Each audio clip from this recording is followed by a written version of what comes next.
Hi everybody, this is Carlos G with Alamorado Social, and we're going to talk about Sunshine Law.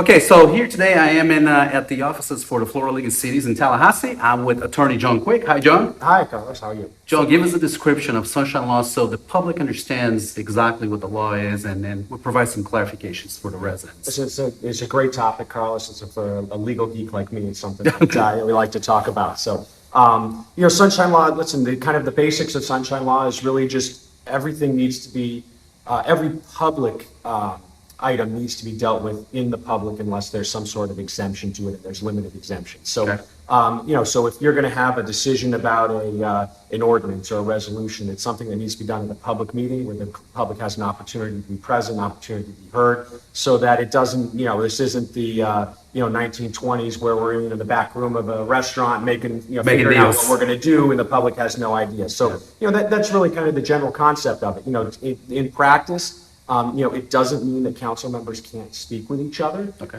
It just means that they can't speak with each other about items that, public business, items that are going to be coming before the council, or items that might come before the council. So, if you are, if you're a friend with your fellow council member, and listen, it's a small village, we all know each other. So if you're friends with, a fellow council member, you want to go have dinner over at Wahoo's. No problem. Yeah, no problem. You can have dinner at Wahoo's. You can talk about your kids, your grandkids. You can talk about, we went fishing last weekend, but, if Wahoo's is trying to expand, and I don't mean to be, I'm just using as an example, then you can't be talking about that. You can't be, if you've got a business that is looking to expand and wants to do something bigger, you can frequent that business, you can frequent it with, with your friends, but you certainly can't talk amongst the council, about the expansion, about your thoughts on it, about, ideas that might come up. The other thing is, I know sometimes say, well, can they talk to me? Certainly can talk to me. The sunshine only applies to members who are on the same board. What I can't do, I cannot serve as basically a liaison to subvert the sunshine. So I can't have council member A come to me and say, these are my thoughts. Go talk to the other council member and report back to me as to what we're going to do. And that's the big. That would be, we'd all be in violation of the Yes, sunshine at yes. that point. So, I think it's, this is a great topic because I think sometimes there's misconceptions about the sunshine law in that people think that council can't have a relationship that they predated the council. But it also is important for the public to understand and our council members to understand, what they can and what they can't do. Some of our our boards are also going to be subject to the sunshine. So, Okay. Say you have the LPA or you have the Achievable Housing Board. Members of those boards cannot talk to each other. They're subject to the sunshine law as well. That doesn't mean that somebody from the Achievable Housing Committee can't talk to a member of the LPA. They're not on the same board. It's not as long as they're on both boards. Yeah, yes. But that's not an issue. So it's really just it really applies to the members of the boards, just to make sure that the residents of the village can be heard, have the opportunity to be heard, and have an opportunity to kind of see how the sausage is made, I guess. Absolutely. Yeah. That's a great way to do it. One question I get all the time is about residents.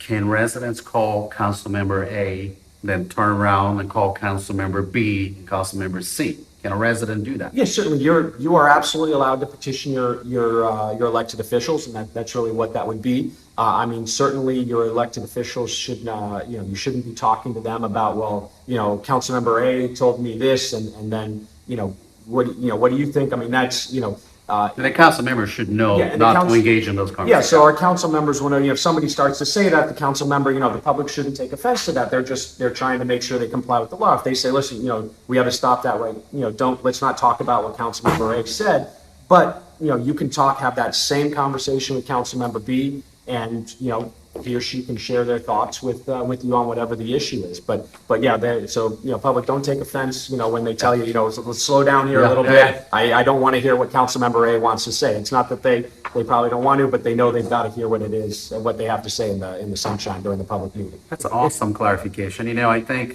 it's just people just need to understand that these laws were put in practice. So we try to become more transparent as a government in general, but it is an honor system. right? It's really hard to police that. So each elected official has to have the discretion to make the decisions according to the law. And if they have any questions, should consult you or attorney or anybody else to make sure they follow that sunshine procedure. Yeah, absolutely. I mean, any elected official, I always tell all the elected officials, it's better to call me before as opposed to after. Because, we can give you guidance in advance. So that goes for, goes for our boards and our committees as well. It's better to call and reach out in advance as opposed to after the fact. I mean, there are, I should also mention, Carlos, there are some exemptions to the Sunshine Law. Okay. They're limited, which you're talking really about like active litigation or collective bargaining situations. I know that there's, sometimes there's different bills that have been filed to try to expand different areas of that. So far, those are, roughly, those are really just the exemptions to it. So, if somebody files a lawsuit against the village, we can, the village is allowed, it's limited as to who it can be. It's To got to be the council, the attorney, and the manager, and then there's also a court reporter there who takes down the minutes, and that discussion will become a public Public record, at some point, yeah. once that litigation is concluded. So there are some exemptions, but at the end of the day, I always tell the council members, listen, we're talking privately now, but, in a few months to however long this litigation, eventually this will become a public record. So, the public will see that at some point as well. Wonderful. John, thank you for clarifying some of these points. I think it's very valid. I get a lot of questions out there from the community in this. And open records, maybe can we touch on open records real quick? What is open record? What is considered a public record? So, again, really kind of anything that, any village record is subject to the open records law. There are a lot more exemptions to that than there are to the Sunshine Law, because you're talking about bank accounts, social security numbers. Yeah, people's information. People's information, litigation issues. So, but really what it means is that, again, it's kind of in line with the Sunshine Law. Sometimes people kind of confuse the two. They are separate statutes, and they do have separate exemptions and whatnot. But it's basically that, listen, these are our records.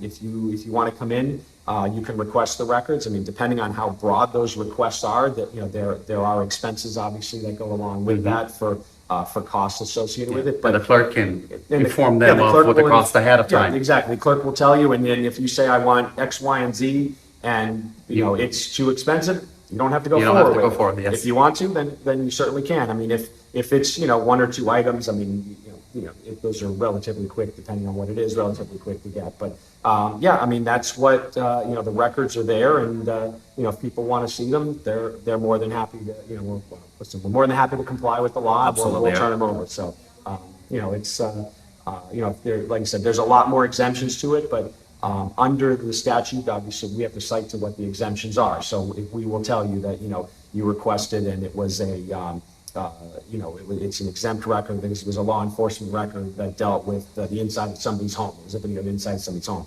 That's exempt. I mean, obviously, for obvious reasons. Yes. Surveillance videos, things like that.